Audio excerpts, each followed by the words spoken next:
episode perdana tutorial Adobe Photoshop. Di program baru kali ini saya buat untuk para subscriber saya yang saat ini sudah lebih dari 6.000 subscriber. Ya, terima kasih untuk kalian semua. Dan selain tutorial Adobe Photoshop, saya juga membuat program tutorial terbaru yang lain, yaitu Adobe Illustrator dan Adobe After Effects. Dan seperti biasa, kalian bisa berkunjung ke channel saya, dan jangan lupa juga untuk subscribe dan like untuk menyaksikan semua video terbaru dari saya. Oke, kita langsung saja membuka Photoshop ya. Di tutorial perdana ini saya akan memberikan basicnya dulu dan pengetahuan umumnya dulu ya seputar Photoshop. Oke, ini dia. Saya menggunakan Adobe Photoshop versi CS6 ya. Ini tampilannya. Jadi untuk yang belum tahu perbedaannya dengan Adobe Illustrator, sesuai dengan namanya Adobe Photoshop, yaitu kita lebih untuk mengedit sebuah foto. Sebenarnya bisa untuk yang lain juga selain foto, tapi lebih dikhususkan untuk foto. Di sebelah ini kita bisa lihat ada toolboxnya di sini, kiri kanan, kiri atas, dan di atasnya ini ada menu bar. Lalu di kanan ini juga ada, dan di sini juga ada beberapa window, ada history, adjustment. Saya nggak akan langsung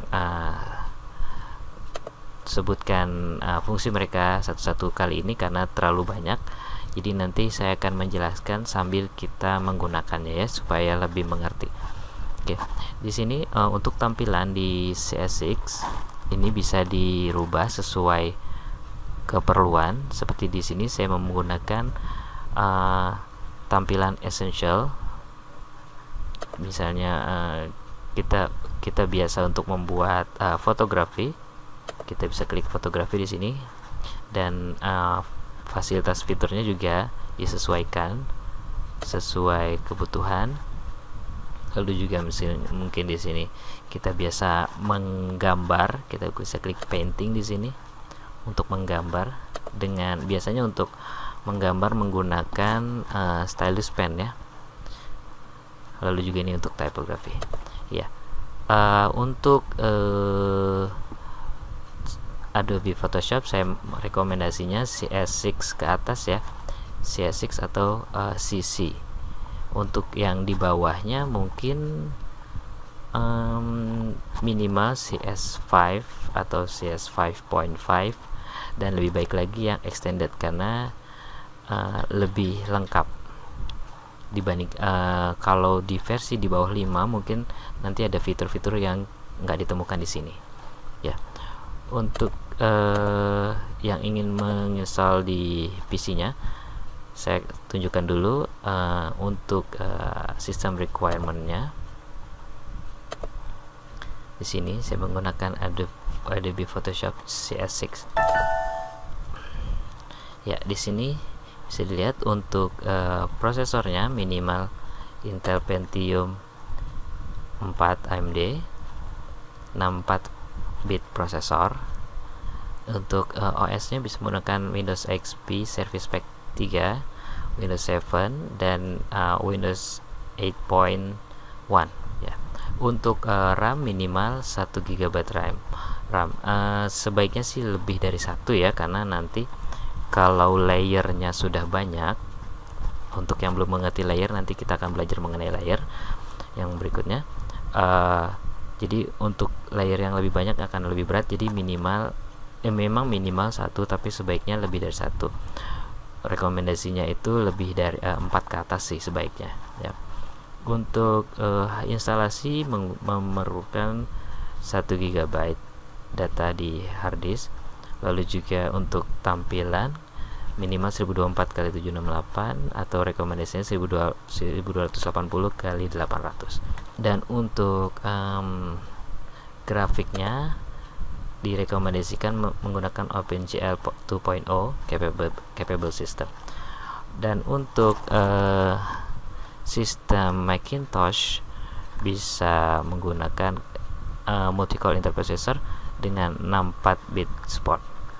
Lalu untuk OS-nya OS X versi 10.6.8 ke atas ya.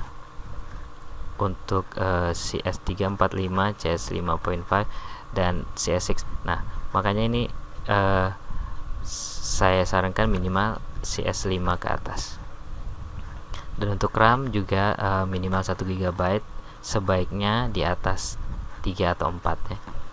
Untuk instalasi di sini lebih membutuhkan lebih besar, yaitu 2 GB. Dan untuk VGA juga sama 1024x768. Grafik juga menggunakan OpenGL sebaiknya. Dan untuk beberapa fungsi nanti, karena Adobe Photoshop selain di sini menggunakan toolbox yang bisa kita klik, juga sebaiknya untuk mempercepat kita harus sedikit banyak menghafal shortcut dari keyboard ya. Dan untuk shortcut perbedaan dengan dari Windows dan Macintosh adalah cuma perbedaannya kalau di Windows kita klik Control, sedangkan di Macintosh menggunakan tombol Command di keyboard. Cuma itu aja bedanya. Alternate sama di Windows dan Macintosh juga ada. Oke.